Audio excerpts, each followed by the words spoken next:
Alors sur les viols des femmes à Cologne, en Suède, en Belgique ou ailleurs, et cette fameuse nuit de Noël, et il y a plusieurs choses à dire.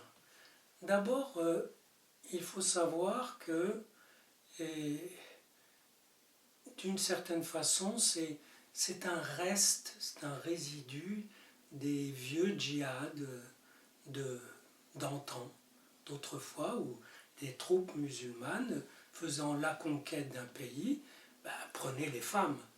Je veux dire, ça faisait partie des mœurs.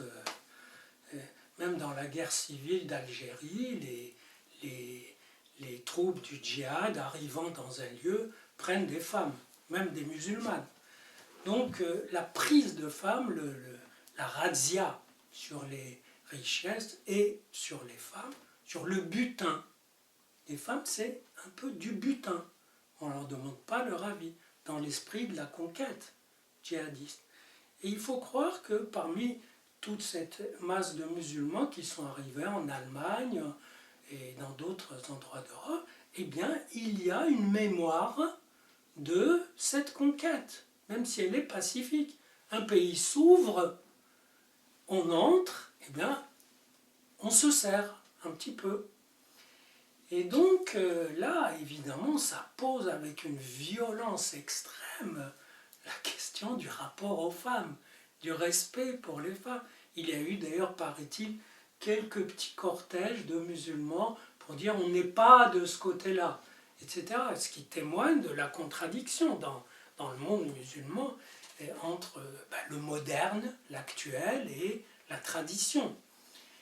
Mais c'est important quand même de comprendre que le rapt sur les femmes des autres, c'est-à-dire les femmes un peu putes, c'est-à-dire découvertes, offertes, par opposition aux femmes couvertes, protégées de leur pudeur, aux femmes qui sont des sœurs. Il y a ce clivage qui est le même que le clivage entre les soumis, les gens qui sont dans la Oumma, dans la communauté, et les autres qui sont des mécréants. Donc il y a une superposition aussi de la dimension identitaire.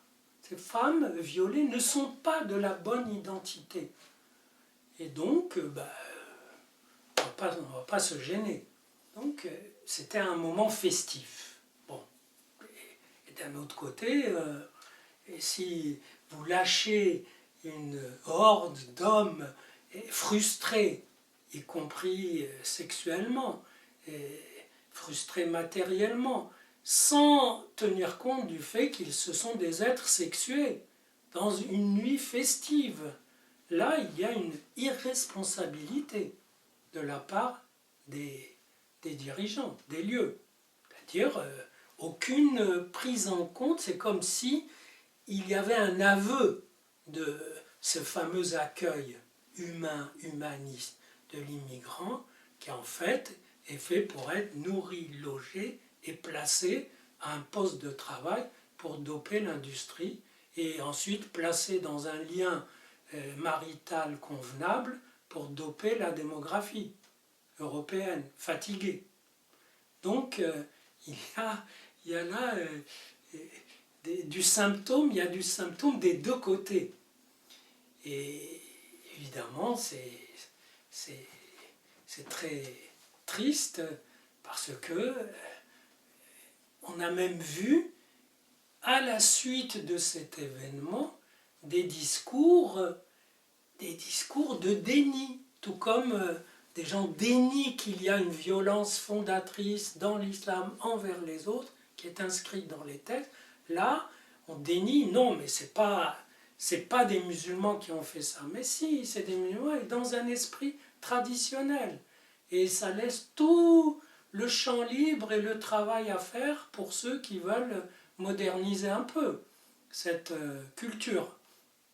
Mais c'est un fait que il y a là presque une exhibition d'une dimension traditionnelle. Et dont il faut prendre conscience. Cet événement fait partie de centaines d'autres qui posent la question de l'intégration du monde arabo-musulman dans l'espace, dans le jeu planétaire. L'intégration d'une culture dans d'autres cultures qui sont tout à fait différentes, qui ont des principes quasiment opposés sur toutes sortes de choses.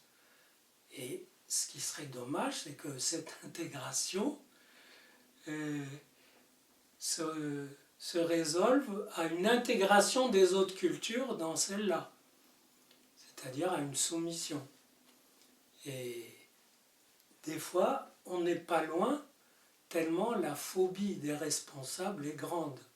Ils ont une telle peur de la foule, de l'ameutement, de ce qui exprimerait, de ce qui ferait des vagues.